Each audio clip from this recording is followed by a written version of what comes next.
Hello and welcome students. आज हम यहाँ पे कंटिन्यू करेंगे लेक्चर रेस्पिरेशन का। और रेस्पिरेशन के लेक्चर के अंदर हम सेलुलर रेस्पिरेशन को समझेंगे। तो देखते हैं, जनरली सिंपल फॉर्म में टाइप्स ऑफ रेस्पिरेशन भी बोला जाता है, बट जो एक्चुअल में हम पढ़ते हैं टाइप्स ऑफ रेस्पिरेशन को, वो किसके अंदर पढ़ेंगे?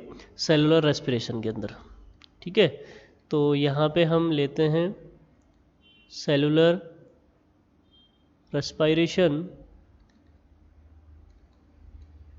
तो देखते हैं mainly cellular respiration are two types.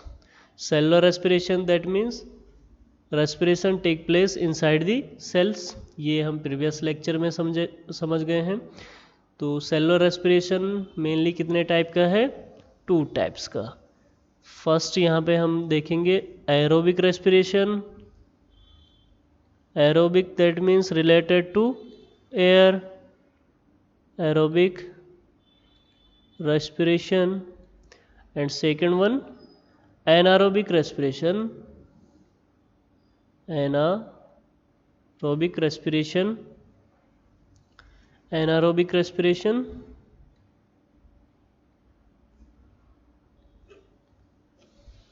तो ये है हमारे पास दो स्पेशल टाइप के respiration, aerobic respiration and anaerobic respiration. Aerobic respiration यहाँ पे हम समझेंगे। एरोबिक रेस्पिरेशन मीन्स क्या हो जाएगा यहाँ पे? Oxygen used, oxygen is used. यहाँ पे किसका यूज होगा? ऑक्सीजन का यूज होगा। एनारोबिक रेस्पिरेशन के अंदर क्या होता है? No O2 is required, means oxygen यहाँ पे इसेंशियल नहीं है। No O2 is required, no O2 is required. And इसको हम कहते हैं एरोबिक रेस्पिरेशन के अंदर हम जब देखते हैं तो ये क्या है? एक कंप्लीट ऑक्सीडेशन है ग्लूकोज का। Complete oxidation, oxidation of food या ग्लूकोज हम कह सकते हैं। ठीक है, कंप्लीट ऑक्सीडेशन ऑफ ग्लूकोज, या हम सिंपल फॉर्म में क्या कह सकते हैं? फूड कह सकते हैं। और इधर हम देखेंगे एनारोबिक रेस्पिरेशन को, तो ये क्या है? एक पार्शियल ऑक्सीडेशन। कैसा ऑक्सीडेशन है? पार्शियल ऑक्सीडेशन ऑफ फूड या glucose. Partial oxidation of food and glucose. तो इन दोनों प्रोसेस को हम समझते हैं। डेफिनेशन लिखने के लिए जब आ जाती हैं तो हम एरोबिक रेस्पिरेशन के अंदर यहाँ पे नोट करेंगे, the respiration which uses oxygen is called aerobic respiration. ठीक है, पूरा कंप्लीट यदि सपोज हमारे पास आता है तो respiration, the respiration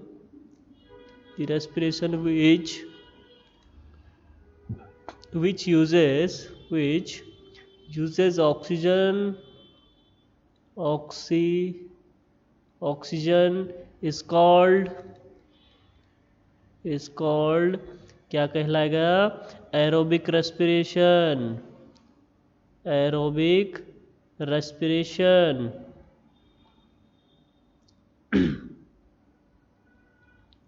aerobic respiration.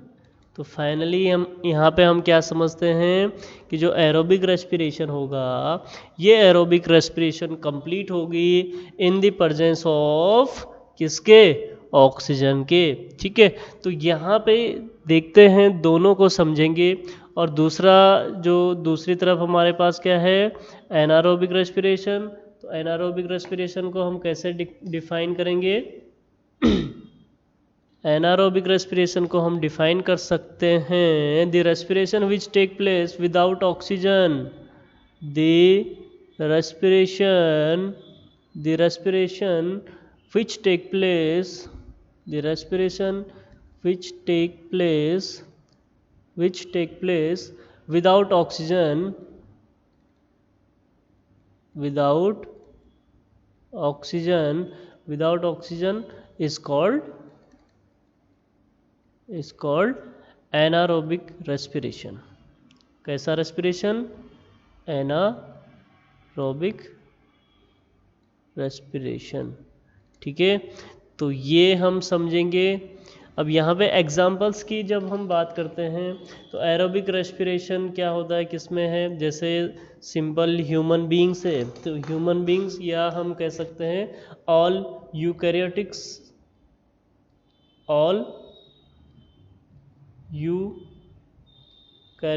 में क्या होता है? एरोबिक रेस्पिरेशन होता है। ठीक है, जबकि हम यहाँ पे देखेंगे किसके अंदर? प्रोकैरियोटिक। और प्रोकैरियोटिक में आप क्या पढ़ते हैं? जैसे कुछ बैक्टीरियाज होते हैं, ठीक है, कुछ और भी बहुत सारे एग्जाम्पल होते हैं, और इसमें कुछ फंजाई भी आती हैं। प्रोकैरियोटिक के साथ यहाँ पे यूकैरियोटिक फंजाई भी आ जाती है किसके अंदर? एनारोबिक रेस्पिरेशन में। और फिर यहाँ पे ह्यूमन का जो इसेंशियल सेल है आरबीसी। ठीक है, आरबीसी में क्या होता है? एनारोबिक रेस्पिरेशन होता है। इसको जानते हैं हम। आरबीसी में एनारोबिक रेस्पिरेशन क्यों होता है? कोई आंसर कर पाएगा? बताइए, जिसे नॉलेज है कि आरबीसी में कौन सा रेस्पिरेशन, एनारोबिक रेस्पिरेशन ही क्यों होता है, जबकि आरबीसी क्या है? ह्यूमन की ब्लड सेल्स है। ठीक है, बताइए। ठीक है, तो आरबीसी में एनारोबिक रेस्पिरेशन का बेसिक रीजन क्या है? क्योंकि यहाँ पे क्या नहीं होता? माइटोकॉन्ड्रिया एब्सेंट होता है आरबीसी के अंदर। ठीक है, तो यहाँ पे एनारोबिक रेस्पिरेशन होता है। प्लस ह्यूमन के अंदर मसल सेल। ठीक है, तो मसल्स में भी, ह्यूमन के मसल्स में भी क्या होता है? कंडीशन के अकॉर्डिंग टू कंडीशन क्या हो जाती है? हमें कई बार यहाँ पे एनारोबिकली रेस्पिरेशन की नीड हो जाती है हमें। जैसे हम क्या कर रहे हैं? रेसलिंग कर रहे हैं। ठीक है, और रेसिंग के टाइम पे क्या होता है? कई बार हमारे मसल्स में क्या होती है? एनर्जी की क्या होती है? ज़्यादा अमाउंट में हमारे मसल्स को एनर्जी चाहिए होती है। ठीक है, और उस टाइम पे क्या होता है? हमारे मसल सेल्स में क्या हो जाती हैं? एक्यूमुलाइजेशन हो जाता है, एक्यूमुलेट हो जाता है लैक्टिक एसिड। ठीक है, जिससे क्या होता है? एनारोबिकली हमारे क्योंकि जो एनारोबिक रेस्पिरेशन है ये काफ़ी फास्ट होता है, जिससे क्या होता है? हमें बहुत तेज़ी से क्या चाहिए होता है? एनर्जी चाहिए होती है। ठीक है, तो उस टाइम पे हमारे मसल सेल्स में क्या होती हैं? एनारोबिकली रेस्पिरेशन प्रोड्यूस होता है, और जिससे हमारी बॉडी को क्या मिलती हैं? एनर्जी मिलती है, सडन एनर्जी इसे हम कहते हैं। ठीक है, तो वो किसके हेल्प से मिलती है हमें? Anaerobically respiration. ठीक है, तो इन दोनों को समझते हैं with the help of some important फार्मूलेज।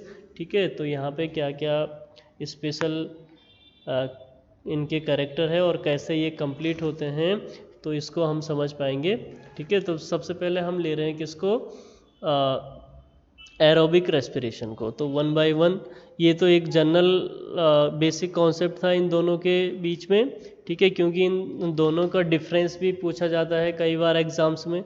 Most important question बनता है ये एग्ज़ाम के लिए, difference between aerobic and anaerobic respiration. ठीक है, तो इस जब हम इनको क्लियर दोनों को क्या कर लेंगे? बेसिक कॉन्सेप्ट को क्लियर समझ लेंगे, तो आप इजीली क्या कर पाएंगे? इन दोनों में डिफरेंस कर पाएंगे। ठीक है, तो सबसे पहले हम ले रहे हैं किसको? Aerobic respiration. तो पहले तो हम एरोबिक रेस्पिरेशन के अंदर केमिकल फार्मूला लिखते हैं, जिसके बेस पे हम कंप्लीट समझ पाएंगे इसको। Chemical formula. ठीक है, केमिकल फार्मूला क्या है? C6H12O6। ठीक है, in the presence of 6O2 are formed 6CO2 and 6H2O plus क्या मिलेगी हमें 38 ATP, ठीक है, is a currency of energy, ठीक है। तो ग्लूकोज है, ये हम समझ चुके हैं प्रीवियस लेक्चर के अंदर, किसके प्रेजेंस में, ऑक्सीजन के प्रेजेंस में क्या ब्रेक हो जाएगा, कैसे ब्रेक होगा ग्लूकोज, CO2 में ब्रेक होगा, H2O में ब्रेक होगा, एंड देन जो हीट या एनर्जी प्रोड्यूस होती है वो किस फॉर्म में प्रोड्यूस होती है, ATP के फॉर्म में प्रोड्यूस होती है, ठीक है। तो इस पूरे रिएक्शन को समझने के लिए हमारे पास कुछ स्टेप्स हैं कि ये जो केमिकल रिएक्शन है या बायोकेमिकल प्रोसेस है कि ये कैसे कंप्लीट होती है, कौन से साइकिल्स इसमें यूज होते हैं, कैसे ATP का प्रोडक्शन होता है। तो जनरली ये जो एरोबिक रेस्पिरेशन है ये 3 स्टेप्स में कंप्लीट होता है। कितने स्टेप्स हैं इसके, 3 स्टेप्स, ठीक है। सबसे पहला स्टेप जो है इसका ये है ग्लाइकोलाइसिस, ग्लाइकोलाइसिस, ठीक है। दूसरा जो इसका स्टेप है, दूसरा स्टेप होता है इसका क्रेब्स साइकिल, क्रेब्स साइकिल, और थर्ड जो इसका स्टेप है वो है ATS, that means electron transport chain, electron transport chain, ठीक है। तो इन 3 स्टेप्स के अंदर कंप्लीट होता है कौन सा, एरोबिक रेस्पिरेशन, ठीक है। तो देखिए एरोबिक रेस्पिरेशन ग्लाइकोलाइसिस में कैसे होता है, क्रेब्स साइकिल में क्या होगा और ATS में क्या होगा, ठीक है। तो समझते हैं इसको। तो देखिए सबसे पहले हमारे पास क्या है, ग्लूकोज है। सबसे पहले क्या था हमारे पास, ग्लूकोज था, C6H12O6। यहाँ पे प्रोसेस होगी ग्लाइकोलाइसिस, कौन सी प्रोसेस होगी, ग्लाइकोलाइसिस, ठीक है। अब देखिए आगे, देखो ग्लाइकोज जो टर्म्स यूज हुआ है ग्लाइकस से हुआ है, that means sweet, and sugar जिसे हम कहते हैं, लाइसिस मीन्स होता है ब्रेक डाउन। तो सिंपल फॉर्म क्या हो जाएगा यहाँ पे, ग्लाइकोलाइसिस ही एक ऐसी साइकिल होती है जिसके थ्रू ग्लूकोज मीन्स ग्लाइकस टर्म से लिया गया है, that means sugar sweet, and lysis means होता है ब्रेक डाउन, ठीक है। तो यहाँ पे जो प्रोसेस होती है वो कौन सी प्रोसेस यूज होती है, ग्लाइकोलाइसिस। तो ये जो ग्लाइकोलाइसिस साइकिल है, ये ग्लाइकोलाइसिस साइकिल कंप्लीट होती है 10 स्टेप्स में। कितने स्टेप में कंप्लीट होती हैं, 10 स्टेप में कंप्लीट होती हैं, और ये जो कंप्लीट होती है इन साइटोप्लाज्म। कहाँ पे कंप्लीट होगी, साइटोप्लाज्म के अंदर कंप्लीट होगी ग्लाइकोलाइसिस साइकिल। तो जो 10 स्टेप्स हैं ग्लाइकोलाइसिस के, इसको हायर क्लास के अंदर हम समझेंगे, ठीक है। यहाँ पे आपके पास सिंपल वे में आपके थ्रू थोड़ा जो है कुछ इम्पोर्टेंट फॉर्मूले दिए हैं, और इन फॉर्मूले को आपने समझना है, ठीक है। और फिर जो आपकी हायर क्लासेस होंगी वहाँ पे आप कंप्लीट 10 स्टेप्स को भी समझेंगे, ठीक है। तो ये कंप्लीट 10 स्टेप्स में क्या कंडीशन होती है, ग्लूकोज कन्वर्ट हो जाता है, ब्रेक डाउन होके एक इम्पोर्टेंट कंपाउंड बनाता है जिसे हम क्या कहते हैं, पायरुवेट। क्या बोलते हैं जिसे हम, पायरुवेट या पायरुविक एसिड, पायरुविक एसिड, ठीक है। तो पायरुविक एसिड का फॉर्मूला क्या है, सबसे पहले तो हम ये समझते हैं, ठीक है। पायरुविक एसिड का फॉर्मूला है CH3 C double bond O COH। ये है किसका फॉर्मूला, पायरुविक एसिड। तो किससे बना पायरुविक एसिड, ग्लूकोज से। ग्लूकोज कैसा कंपाउंड था, 6 कार्बन कंपाउंड C6H12O6। बट हमारे पास कैसा कंपाउंड है, 3 carbon compound, 1 carbon 2 carbon 3 carbon, ठीक है। तो इसको हम ऐड कर देंगे किससे, तो हमारे को जब ये ग्लूकोज ब्रेक डाउन हुआ 6 कार्बन कंपाउंड 3 कार्बन कंपाउंड में चेंज हुआ तो इसके कितने मॉलिक्यूल बनेंगे? 2 मॉलिक्यूल बनेंगे। कितने डियर स्टूडेंट? 2 मॉलिक्यूल्स बनेंगे किसके? पायरुविक एसिड के। ठीक है, अब आगे देखते हैं कि पायरुविक एसिड जब बन गया है तो ये जो कंप्लीट प्रोसेस है किस में होती हैं? ग्लाइकोलाइसिस में होती हैं। ठीक है, अब ये यहाँ से और यहाँ तक जो प्रोसेस हुआ है तो इसमें कुछ एंजाइम्स भी यूज होंगे। ठीक है, तो यहाँ पे और एटीपी का प्रोडक्शन भी होता है।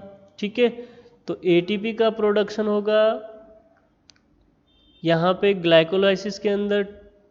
ठीक है, तो यहाँ पे NADH2 and 2 ATP का प्रोडक्शन होता है। तो NADPH का तो यूज होता है यहाँ पे, तो यहाँ जो बनेगा पायरुवेट तो यूज होगा यहाँ पे एसिमिलेटरी पावर 2NADH2 और बनेगा क्या इससे?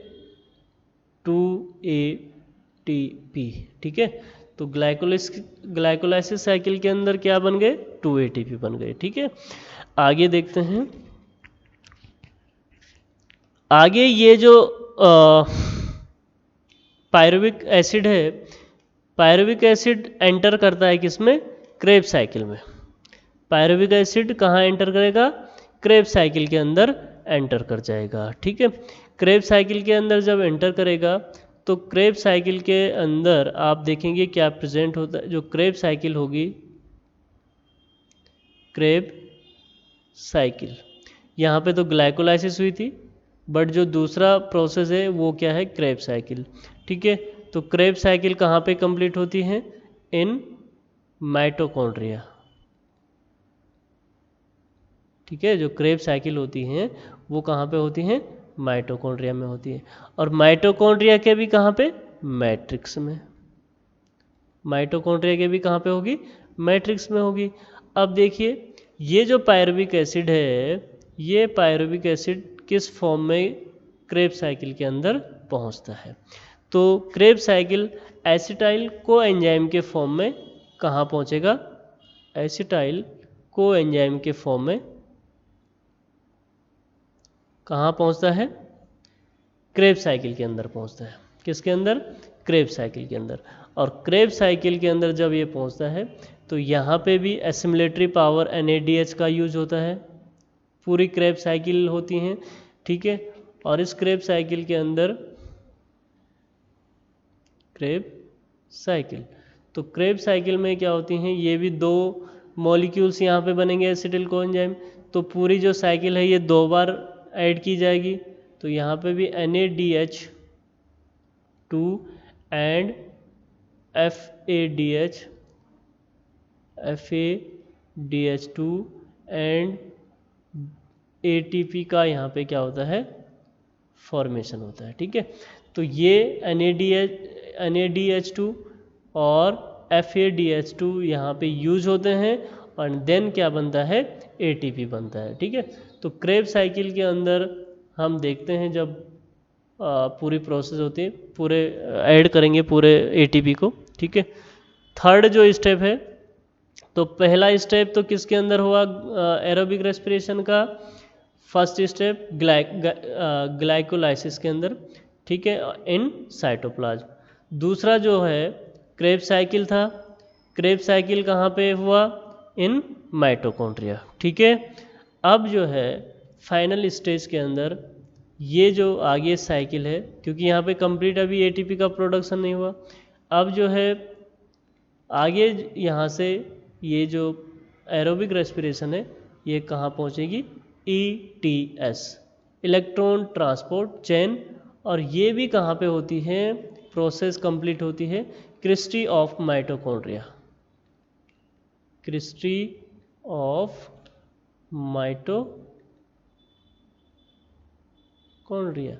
ठीक है, तो इससे आप क्या समझेंगे डियर स्टूडेंट कि फाइनली जो ATP, सबसे ज़्यादा ATP कहाँ पे होते हैं? क्रिस्टी ऑफ माइटोकॉन्ड्रिया में ही प्रोड्यूस होते हैं। ठीक है, तो फाइनली हम क्या यहाँ से समझेंगे कि जो कंप्लीट सेलुलर ऑक्सीडेशन है, ठीक है, या कंप्लीट सेलुलर रेस्पिरेशन है, वो कहाँ पे अकर कर रही है? माइटोकॉन्ड्रिया के अंदर, ठीक है। किसके अंदर? माइटोकॉन्ड्रिया के अंदर, ठीक है। तो ओवरऑल हम समझते हैं जब, ठीक है, तो यहाँ पे कंप्लीट 30 AT बनते हैं ओवरऑल 1 ग्लूकोज मॉलिक्यूल से।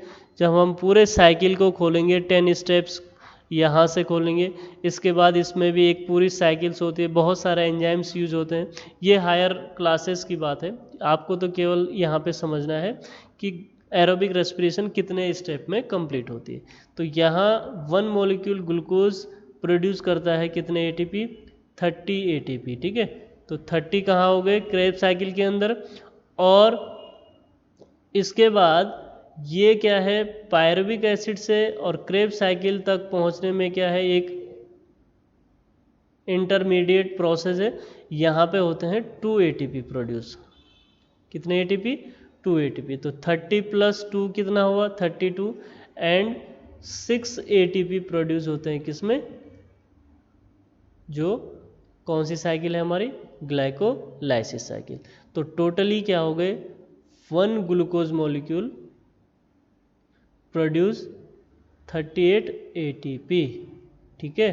तो एक ग्लूकोज मॉलिक्यूल ओनली, वैसे तो बहुत सारे ग्लूकोज मॉलिक्यूल होते हैं हमारे 1 सेल्स में, बट हम एक ग्लूकोज मॉलिक्यूल का निकाला है। एक ग्लूकोज मॉलिक्यूल कितने ATP प्रोड्यूस कर रहा है? 38 ATP। और आपको क्या समझना है कि एरोबिक रेस्पिरेशन कहाँ पे कंप्लीट होती है, क्या स्टेप्स हैं? तो फर्स्ट ऑफ ऑल ये स्टार्ट होती है कहाँ से? साइटोप्लाज्म से। साइटोप्लाज्म में होती है कौन सी cycle? Glycolysis cycle. Glycolysis cycle किस में हेल्प करता है? ग्लूकोज को ब्रेक डाउन में। और ग्लूकोज ब्रेक डाउन हुआ किस में? पायरुविक एसिड में। पायरुविक एसिड एंटर कर जाता है किसमें? क्रेब्स साइकिल में, मीन्स माइटोकॉन्ड्रिया के अंदर। माइटोकॉन्ड्रिया के अंदर क्रेब्स साइकिल और ETS साइकिल होती हैं। क्रेब्स साइकिल में भी ATP का फॉर्मेशन, ETS साइकिल में भी ATP का फॉर्मेशन, दोनों प्रोसेस माइटोकॉन्ड्रिया के अंदर अकर करती हैं। एंड फाइनली जो कंप्लीट ऑक्सीडेशन है वो किसके अंदर होगा? माइटोकॉन्ड्रिया के अंदर होगा, ठीक है। तो इस टाइप से ये पूरा मैकेनिज्म है किसका? एरोबिक रेस्पिरेशन का। तो इसमें पूरे मैकेनिज्म में ऑक्सीजन का यूज होता है। किसका यूज होगा? ऑक्सीजन का यूज होता है, जिससे कि हम क्या बना पाते हैं? केमिकल फॉर्मूला कंप्लीट ये बना पाते हैं, ठीक है। तो ये हो गया एरोबिक रेस्पिरेशन। अब हम बात करते हैं दूसरा, एनारोबिक रेस्पिरेशन। तो अब यहाँ पे हम समझते हैं एनारोबिक रेस्पिरेशन को। तो एनारोबिक रेस्पिरेशन के अंदर हम क्या कहेंगे? Chemical formula. तो केमिकल फॉर्मूला के बेस पे हम पहले समझेंगे इसको।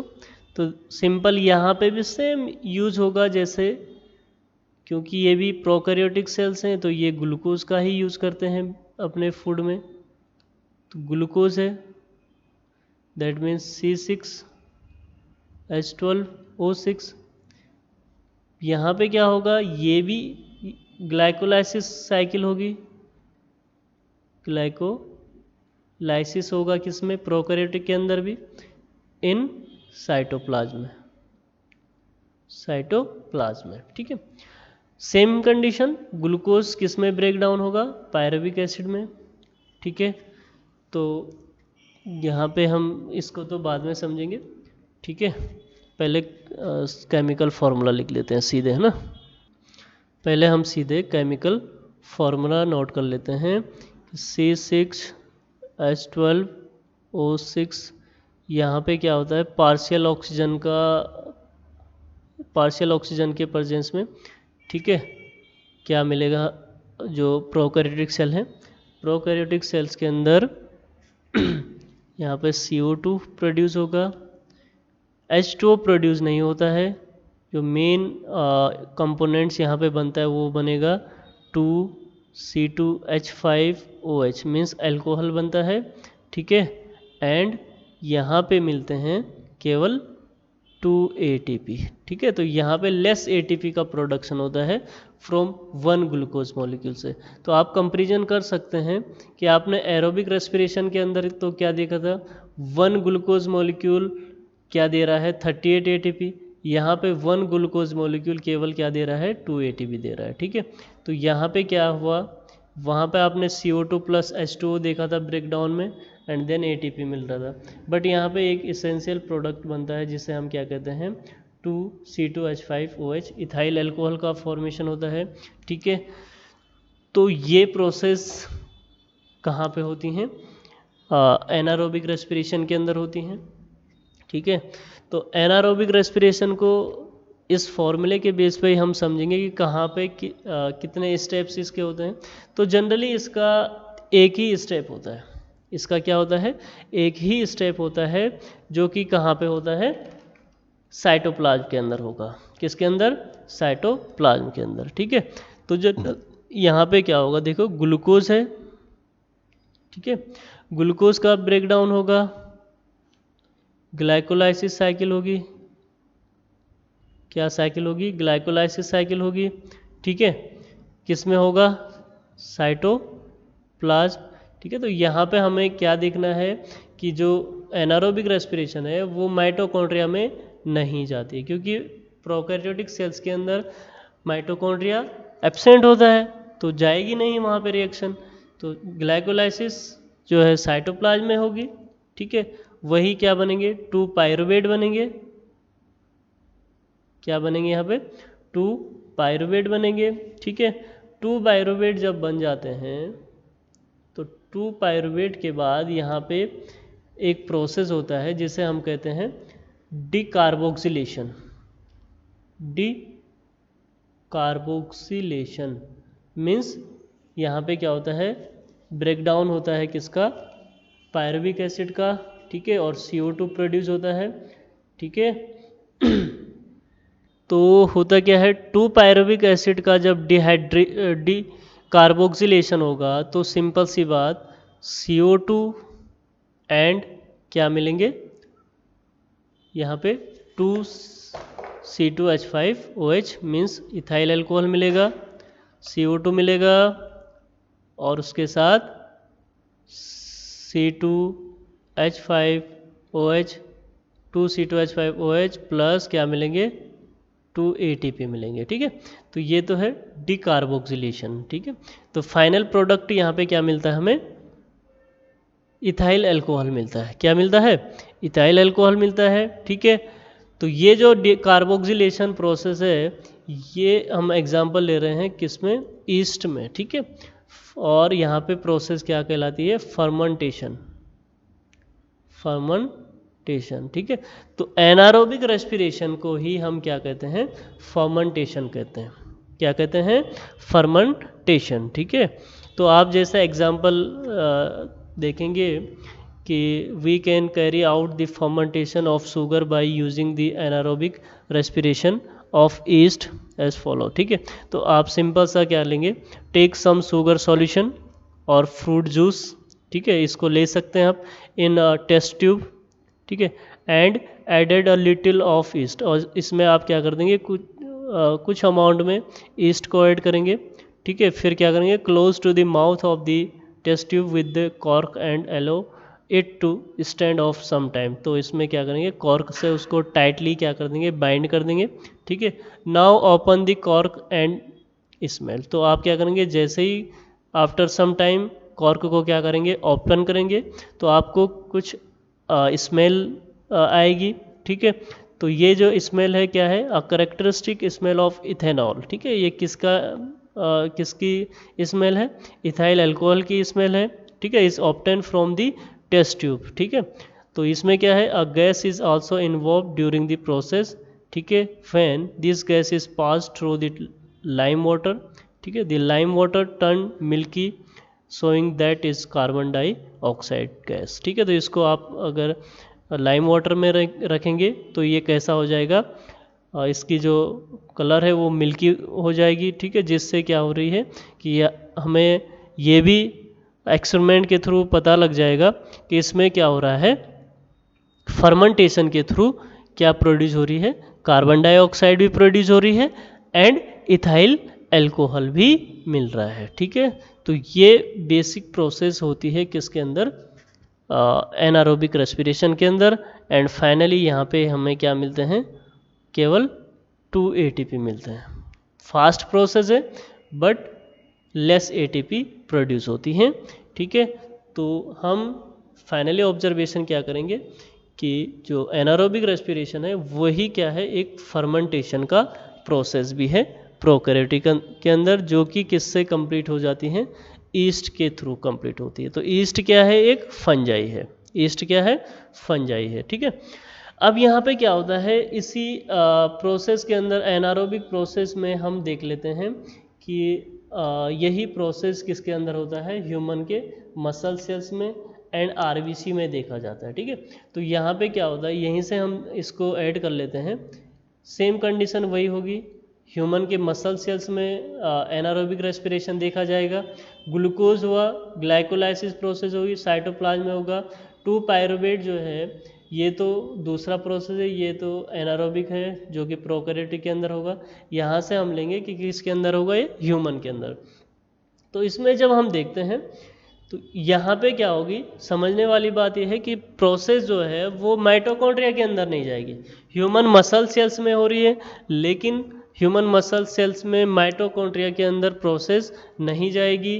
तो 2 पायरुवेट जो है ये कन्वर्ट हो जाता है यहाँ पे LDH, एक एंजाइम होता है LDH। ठीक है, इसको बोलते हैं लैक्टेट डिहाइड्रोजिनेस, लैक्टेट डिहाइड्रोजिनेस। इस लैक्टेट डिहाइड्रोजिनेस के बेस पे कई बार क्या होती है, जब हमें क्या होती है कंडीशन क्या होती है, आप जो हमारी मसल्स होती हैं, suppose anaerobically respiration take place in our muscle during vigorous physical exercise when oxygen get used up faster in the muscle cells then can be supplied by the blood। ठीक है, तो इस कंडीशन में क्या होती है कि हमारी जो लैक्टिक डिहाइड्रोजिनेस है ये पायरुविक एसिड को किस में कन्वर्ट कर देती हैं, लैक्टिक एसिड में कन्वर्ट कर देते हैं। किस में कन्वर्ट कर देगी, लैक्टिक एसिड में। ठीक है, एंड हमारी जो सेल है मसल सेल्स, उसको बहुत ही फास्टली क्या मिल जाएंगे, 2 ATP मिल जाएंगे। क्या मिल जाते हैं, 2 ATP। तो यहाँ पे ग्लूकोज का 1,6 मॉलिक्यूल, तो यहाँ पे क्या मिलेंगे, लैक्टिक एसिड के 2 लैक्टिक एसिड के मॉलिक्यूल मिलेंगे, क्योंकि 6 कार्बन कंपाउंड होता है ग्लूकोज। तो इस टाइप से लैक्टिक एसिड एक्यूमुलेट हो जाएगा हमारे किसमें, मसल सेल्स में। ठीक है, तो इससे क्या होता है, कई बार जैसे आप देखते हैं, आप रेसलर हो सपोज, ठीक है, या आप किसी रेसलर को देख रहे हैं, तो आप देखते हैं कि रेसलर क्या होता है, जब थोड़ा सा रनिंग करते करते बहुत डिस्टेंस के बाद थोड़ा रुक जाता है, तो आप देखते हैं उसके मसल्स में क्या आती हैं, क्रैम्प आ जाती हैं। उसके मसल्स में क्या आ जाती हैं, क्रैम्प आ जाती है। वो क्रैम्प क्यों होती हैं, ठीक है, वो क्रैम्प इसके बेस, जनरली किसके बेस पे होती है, लैक्टिक एसिड के बेस पे। तो लैक्टिक एसिड क्या होता है, हमारी जो मसल सेल्स हैं, हमारी मसल सेल्स के अंदर क्या हो जाती हैं, एक्यूमुलेट हो जाती हैं। ठीक है, जिससे हमारी मसल्स में क्रैम्प आ जाती हैं। ठीक है, and then we can get relief from the cramp in muscles cause by heavy exercise by the taking a hot water bath और अ मैसेज। तो क्या होता है, जब हम इन क्रैम्प्स को क्या करते हैं, रिलीफ कैसे मिल सकती है हमें इन क्रैम्प से, तो हमें क्या करना पड़ता है, बात करना पड़ता है किससे, हॉट वाटर से। ठीक है, तो फाइनली क्या है कि जो हमारे मसल सेल्स में जो प्रोसेस हो रही है वो क्या है, ग्लूकोज ग्लाइकोलाइसिस होगा, साइटोप्लाज्म होगा, सेम प्रोसेस, 2 पायरुवेट बनेगी, मीन्स पायरुविक एसिड बनेगा, बट यहाँ पे एक एंजाइम आएगा LDH, लैक्टिक डिहाइड्रोजिनेस। ये एंजाइम क्या करेगा, पायरुविक एसिड को लैक्टिक एसिड में चेंज कर देगा। ठीक है, और लैक्टिक एसिड से हमें फास्टली हमारे मसल सेल्स को क्या मिल जाएंगे, 2 ATP मिल जाएंगे। ठीक है, तो ये ह्यूमन में ही नहीं होता, ये प्रोसेस हमें देखा जाता है, जैसे बहुत सारे एनिमल्स होते हैं, लाइक लॉयन हो गया, टाइगर हो गया, ठीक है, डियर हो गया, बहुत सारे एनिमल्स हैं जो कि रनिंग करते हैं। ठीक है, और वेरी फास्ट रनिंग करते हैं, तो इन्हें रिक्वायर्ड होती है मच एंड मोर एनर्जी की, जिससे क्या करें, ये अपने जो प्रोसेस है रेस्पिरेशन के उसको क्या कर पाएँ, मेंटेन कर पाएँ। ठीक है, तो आप देखते हैं खुद ही आप जो है समझ गए होंगे, जैसे हम कई बार रेस लगाते हैं और रेस लगाते लगाते क्या होता है, जब हम फास्ट रहते हैं तो उसमें क्या होती है, हमारी जो ब्रीथिंग प्रोसेस है वो क्या हो जाती हैं, गड़बड़ाने लग जाती है। ठीक है, हमारी जो ऑक्सीजन और कार्बन डाइऑक्साइड का जो एक्सचेंज है, गैसेस एक्सचेंज, उसमें क्या होने लग जाती हैं, प्रॉब्लम होने लग जाती है। प्रॉब्लम क्यों होती हैं, क्योंकि हम जब दौड़ते हैं तो ऑक्सीजन इनहेल कर रहे हैं, और ऑक्सीजन इनहेल कर रहे हैं तो वो हमारे बॉडी सेल्स में जाती हैं। बॉडी सेल्स में जाएगी तो वो इतनी फास्ट वहाँ पे एनर्जी प्रोड्यूस नहीं कर पाती जितनी हमें एनर्जी चाहिए होती है। ठीक है, जिससे क्या होता है, फिर हमारी जो मसल सेल है वो किस में कन्वर्ट हो जाती हैं, लैक्टिक एसिड में। तो लैक्टिक एसिड बन जाता है और हमें थोड़ा बहुत एनर्जी मिल जाती है, किससे, लैक्टिक एसिड से। ठीक है, तो ये जो हमारी इम्पोर्टेंट प्रोसेस है ये किसके अंदर होती हैं, किस में, हमारे मसल सेल्स में। ठीक है, तो इसे आप जनरली देख सकते हैं, ये भी कैसा प्रोसेस है, एनारोबिकली प्रोसेस है। ठीक है, तो इसको हम डिफाइन कर सकते हैं। For example, anaerobically respiration take place, for example के लिए anaerobically respiration,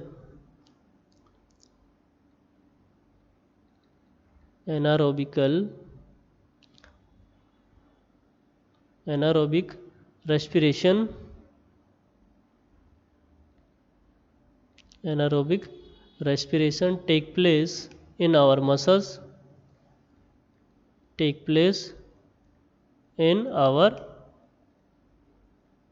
muscles, during vigorous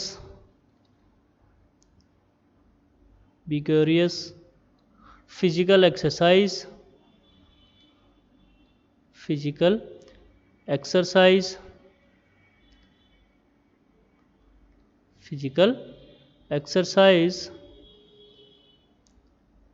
when oxygen gets used, जब क्या होता है, ऑक्सीजन बहुत ज़्यादा यूज होता है। when oxygen gets used up faster in the muscle cells,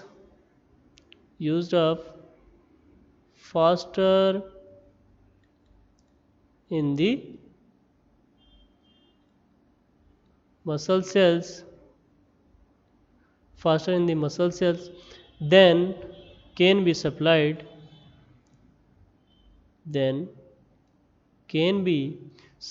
by the blood,